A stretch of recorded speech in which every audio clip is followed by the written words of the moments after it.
अच्छा अन्न, अच्छा धन हमें अच्छी जगह तक ले जाता है।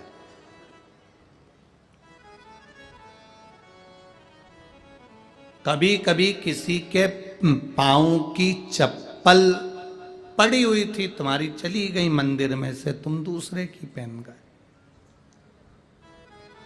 पहन तो गए, चप्पल पहन के थोड़ी दूर गए थे और मालूम पड़े एक्सीडेंट हो गया, खड्डे में गिर गए, पांव टूट गया, पांव में चोट लग गई, तकलीफ आ गई, कष्ट आ गया। दरवाजे पर चप्पल रखी थी, कोई कष्ट, कोई शरीर में तकलीफ आ गई, कोई पांव में तकलीफ आ गई, कोई तकलीफ,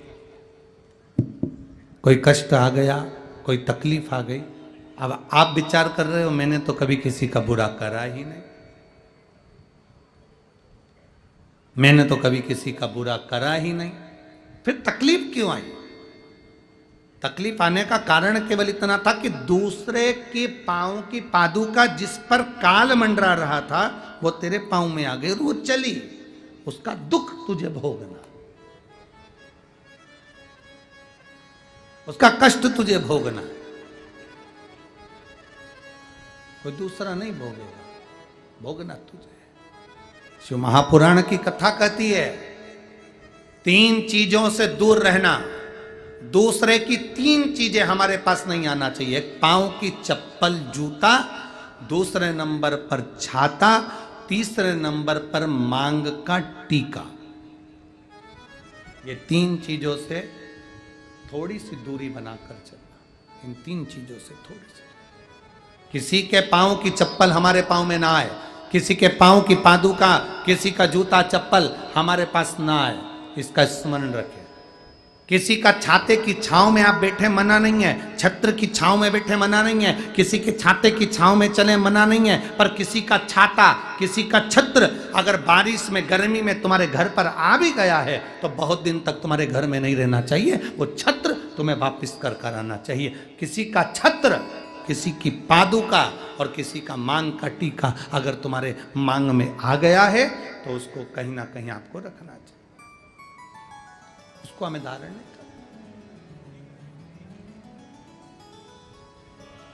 अच्छा, आपके स्मरण में है एक बात, यहां होता है कि नहीं होता महाराष्ट्र का तो हमको स्मरण नहीं है ऐसा, पर हमारे उधर का हम बता सकते हैं कि जब कोई मरता है, मरने के बाद में जो 12वें के दिन पंडित जी पूजन कराते हैं या 13वें के दिन कराते हैं या 10वें के दिन कराते हैं तो उसमें पद दिया जाता है। पद में छाता भी दिया जाता है, चप्पल भी दी जाती है, आसन भी दिया जाता है, लोटा भी दिया जाता है। इधर देते कि नहीं देते वो हमको नहीं मालूम, बोलो सही है कि गलत? उसमें चप्पल और छाता ये बहुत जरूरी होता है। क्यों? क्योंकि इसमें काल होता है व्यक्ति का, वो काल चला जाए।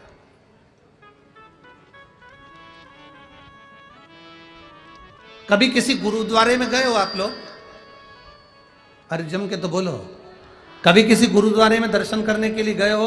तो गुरुद्वारे में अगर दर्शन करने जाओगे तो वहां आप भोजन करो, लंगर चखो, सब कुछ करो। वहां गुरुद्वारे के बाहर या गुरुद्वारे के साइड में बड़े बड़े व्यक्ति भी तुम्हारे पांव की पादुका, चप्पल, जूते की सेवा करते हैं कि साहब यहाँ जूता रख दो, यहाँ चप्पल रख दो, यहाँ हम उठा कर दे देंगे। उसका कारण क्या है? उसका केवल एक कारण है, जो पादुका की सेवा कर रहा होता है, आए हुए भक्तों की चप्पल की सेवा कर रहा होता है, वो अपने काल को, अपने दुख को, अपने कष्ट को सब मिटा बैठता है उनके चरण की रज को प्राप्त कर।